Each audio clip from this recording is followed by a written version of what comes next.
M Mithun അനുസ്മരണം സംഘടിപ്പിച്ചു. പടിഞ്ഞാറേക്കല്ലട വിളന്തറ വലിയപാടം ഗ്രാമം ഗ്രന്ഥശാല ആൻഡ് വായനശാലയിലാണ് അനുസ്മരണം സംഘടിപ്പിച്ചത്. 2025 ജൂലൈ 17-നാണ് തേവലക്കര ബോയ്സ് ഹൈസ്കൂളിൽ വെച്ച് മിഥുൻ ഷോക്കേറ്റ് മരിച്ചത്. പടിഞ്ഞാറേക്കല്ലട വിളന്തറ വലിയപാടം ഗ്രാമം ഗ്രന്ഥശാല ആൻഡ് വായനശാലയുടെ നേതൃത്വത്തിലാണ് എം മിഥുൻ അനുസ്മരണം സംഘടിപ്പിച്ചത്. 2025 ജൂലൈ 17-ന് തേവലക്കര ബോയ്സ് ഹൈസ്കൂളിൽ വെച്ച് ഷോക്കേറ്റ് മരിച്ച 8ാം ക്ലാസ് വിദ്യാർത്ഥിയാണ് എം മിഥുൻ.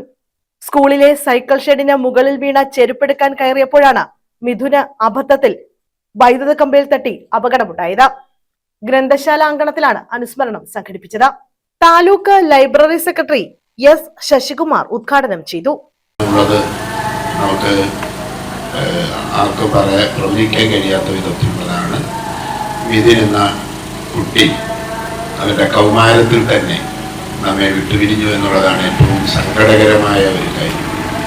എന്തുകൊണ്ടാണ് മിഥുൻ ഇത്രയേറെ അതിനെ സംബന്ധിച്ചൊക്കെ നമ്മുടെ ഇവിടെ സിനിമയുടെ സംവിധായകൻ കൂടിയായിട്ടുള്ള ശ്രീ സന്ധ്യ മോഹനൊക്കെ വിശദീകരിച്ചു. പക്ഷേ കൗമാരപ്രായത്തിലാണ് ഏറ്റവും വലിയ സാഹസികത നമ്മുടെ കുട്ടികളിൽ ഉണ്ടാകും. കെ മോഹനൻ അധ്യക്ഷത വഹിച്ചു. 1.5 മാസക്കാലം കൊണ്ട് തന്നെ സന്റെ സഹപാഠികൾക്കും കൂടെയുള്ള കുട്ടികൾക്കും അവിടുത്തെ അധ്യാപകർക്കുമെല്ലാം വളരെ പ്രിയപ്പെട്ടവരായി മാറുകയും അതുകൊണ്ട് തന്നെ അവരെ എല്ലാം അങ്ങേയറ്റം ദുഃഖത്തിലാഴ്ത്തുന്ന തരത്തിലാണ് ആ മരണം സംഭവിച്ചത്.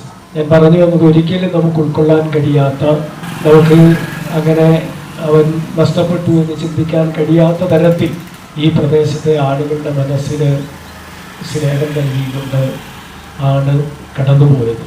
ഒരു സാധാരണ കുടുംബം സാമ്പത്തികമായ പ്രയാസങ്ങൾക്കും പ്രതിസന്ധികൾക്കുമെല്ലാം ഇടയിലും ആ മിഥുനെ 2 കുട്ടികളെയും നന്നായി പഠിപ്പിക്കണമെന്ന ഒരാഗ്രഹത്തിൻ്റെ അടിസ്ഥാനത്തിൽ അവരെ പഠിപ്പിക്കുന്നതിന് ഏറ്റവും ശ്രദ്ധ പുലർത്തുകയും അതിൽ താല്പര്യം പ്രകടിപ്പിക്കുകയും ചെയ്ത ഒരു കുടുംബം കൂടിയാണ്.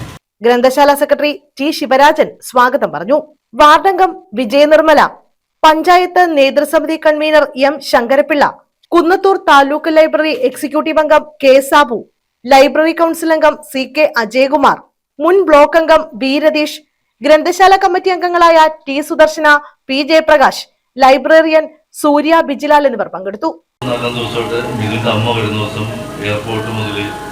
ഞാനപ്പോൾ ആലോചിക്കുന്നു, ഉമ്മൻചാണ്ടി സാർ മരിക്കുമ്പോൾ പോലും ഇത്രയും ലൈവായിട്ട് ഇത്രയും വാർത്ത വന്നിരുന്നില്ല. 2-3 ദിവസം കഴിഞ്ഞപ്പോൾ അത് നിന്നു. പക്ഷെ ഇത് തീരുന്നില്ല. അപ്പോൾ ഒന്ന് അന്വേഷിക്കാൻ എന്താണ് ഇതിൻ്റെ പിന്നിൽ നിന്ന് അറിയണമെന്ന് കരുതി ഞാൻ ആ സമയത്ത് ഇവിടെ ശിവരാജൻ മെമ്പറെ ബന്ധപ്പെട്ടു. അപ്പോൾ ഇപ്പോൾ അടുത്തൊന്നും വരണ്ട, ആരും നോർമലായിട്ടില്ല. അതിനുശേഷം ഞാൻ കുറച്ച് നാൾ വെയിറ്റ് ചെയ്തിട്ടാണ് വന്നത്.